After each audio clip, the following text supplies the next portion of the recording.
President Biden just wiped out an additional $5.8 billion in student loans for former Corinthian students, but also there are apparent rumors he plans on forgiving thousands more in student debt across the board. Now, back in 2015, Corinthian decided to shut down following a handful of investigations that claimed the school actually engaged in predatory behavior, which encouraged students to take out these student loans when perhaps that may not have been the best option on the table for them.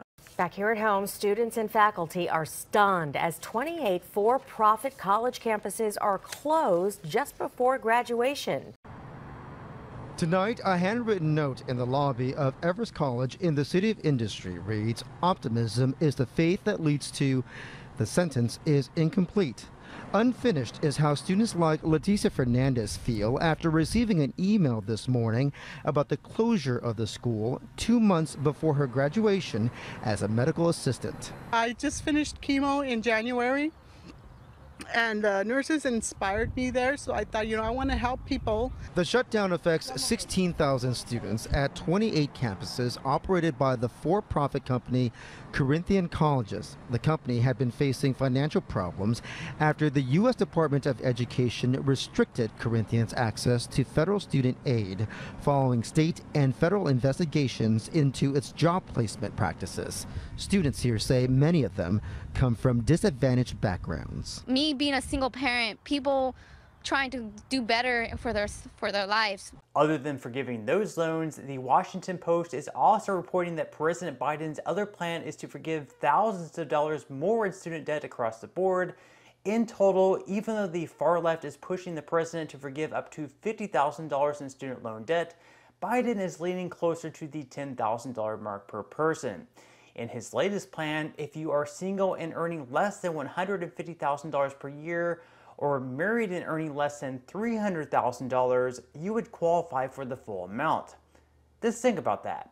If someone is making that much money, does the president really need to be spending taxpayer dollars forgiving their debt? Should people who chose not to go to college to pursue other careers really be on the hook to pay off the debt of recent medical or law students? Considering recent medical, business, and law school graduates have income trajectories that shouldn't give them really any issues whatsoever in paying off the student loan debt, apparently President Biden has no problem in allowing for them to be eligible for forgiveness. And according to the Committee for a Responsible Federal Budget, the plan would cost $230 billion, with over 70% of the relief impacting those in the top half of the income scale.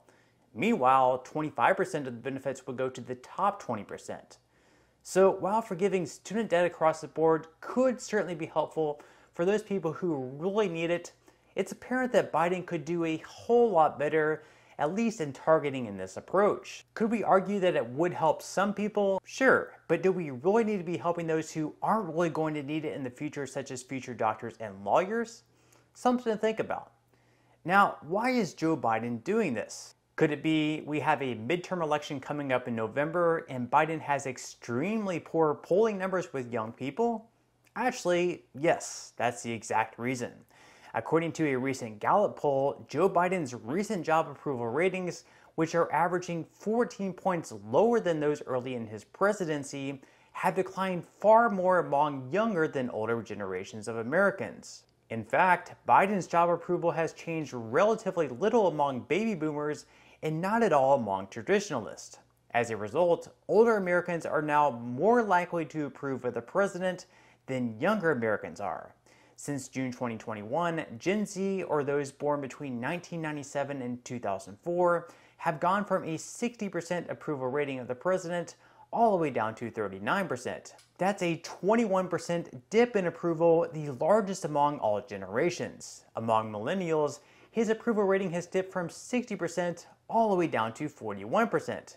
That's a 19% drop. Of course, that's not to say that he's been all that popular with any age group, as Biden has just a 39 to 40% approval rating, depending on the poll that you look at. So we can see here, just looking at the data, again, going down back in January through June of 2021, we had Gen Z at a 60% approval rating, millennials exactly the same, Generation X at 55% approval rating, baby boomers 53, and then traditionalists were the only ones below 50% at 48%. Those are the ones born before 1946. And then now at this point in time, we have Gen Z all the way down at 39, which is actually lower than the traditionalist at 48%. So we have Gen Z actually the lowest right now. Gen X at 40, millennials at 41, and baby boomers at 46. So Biden is really losing the younger generation here, which is quite a surprise, considering that Democrats pretty much have the younger generation locked up, and the older the population is, they generally vote more conservative. So this is definitely going to be a strike to the Biden administration, and we could in turn see fewer Democrats show up at the polls at the midterm elections, which may mean a red wave and Republicans taking back control of the House and also the Senate, which would pretty much end President Biden's presidency, given that he would not be able to pass any of his major agendas. And so, by making a last-ditch effort in appealing to the younger age group, what better way to buy votes than to cancel $10,000 worth of their student loans? Even with the rising cost of prices everywhere, more than what we've seen in 40 years, Biden might just get enough votes to turn out and vote Democrat come November. Now, will it be enough for Democrats to win control of the House or Senate though? Most likely not. But on that note, I'm going to go ahead and wrap up this video. If you enjoyed content like this one and you would like to see more like it, make sure to subscribe and also click the notification bell. That way you will be the first to be notified when I do release a new video. And I'll leave you on this friendly reminder from the Biden administration that if you can't afford the gas prices at the pump, you should probably go out and buy a $70,000 Tesla.